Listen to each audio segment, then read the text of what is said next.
Chybovat je lidské. Chybami se prý člověk učí a moudrý člověk dvakrát stejnou chybu neudělá. Než půjdete k volebním urnám, najděte si odpověď na otázku, co předešlé vlády dokázaly.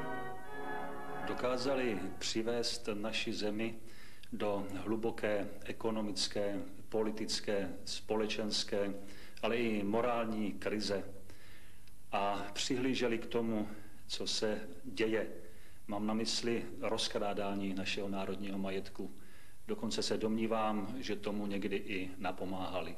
Přivedli vlastně republiku do slepé uličky.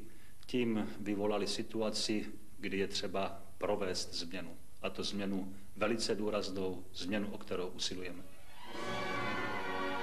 Komunistická strana Čech a Moravy prosazuje sociálně spravedlivou společnost, společnost ekonomického pokroku.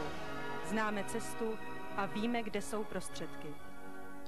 Komunistická strana Čech a Moravy může dokumentovat, že nejrůznějšími formami bylo rozkradeno či prohospodařeno nejméně 465 miliard korun.